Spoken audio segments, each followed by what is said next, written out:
Hi, I'm John Dawson with ExactData. I'm here with my good friend, Eric Finver with MammothAI. Eric, you want to say hello? Hi, everybody. Glad to be here, John, and looking forward to spreading some goodwill around cybersecurity and all things synthetic data. Cool.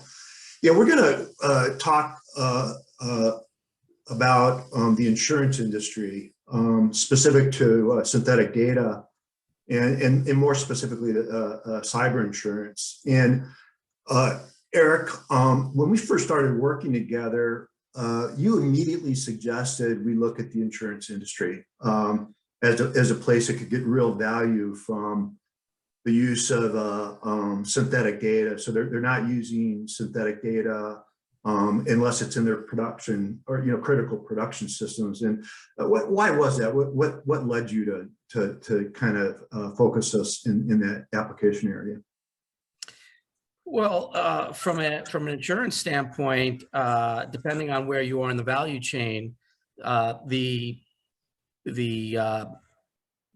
types of data that they're leveraging and using are extremely sensitive. Of course, insurance being a regulated part of financial services has significant oversight.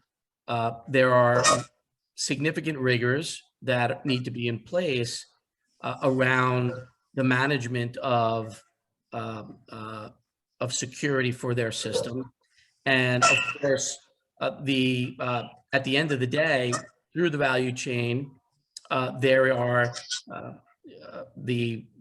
the ultimate user or the ultimate client or customer.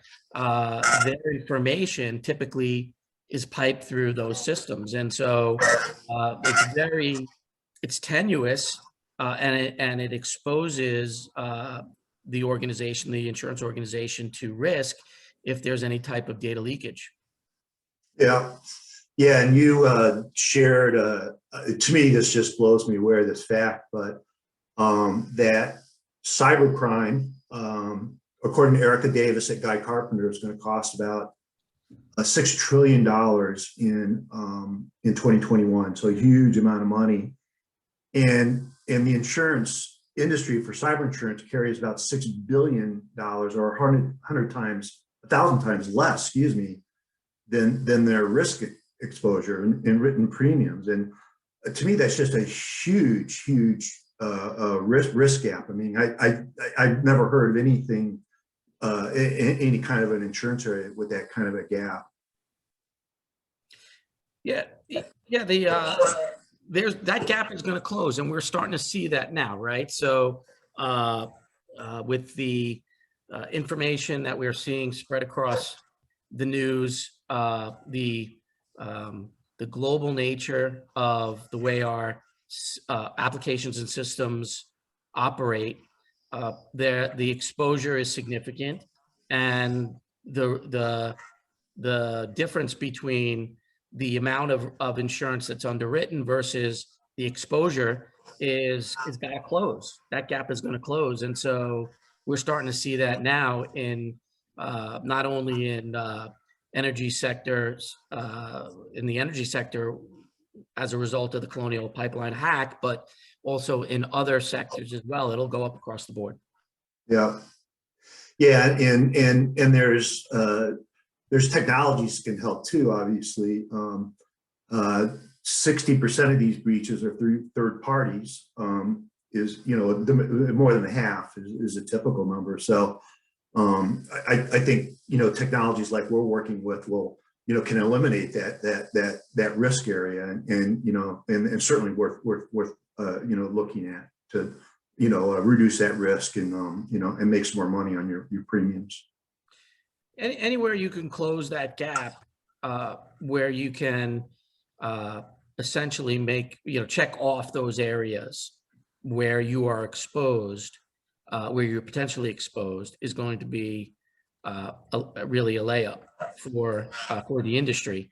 And not surprising, insurance companies that offer risk premiums for cybersecurity or cyber threat are starting to feel that pressure.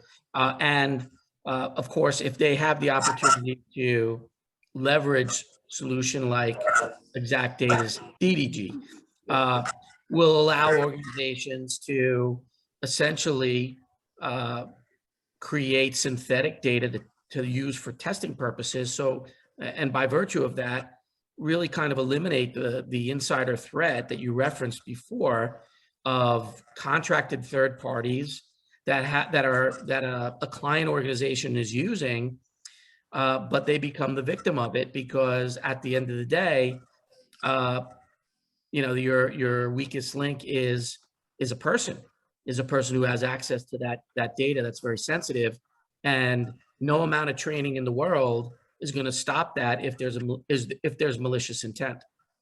Great, great. Well, Eric, thank you very much. Appreciate you joining us today, and we'll be hearing from us again soon. Take care, Eric. We'd love to do it.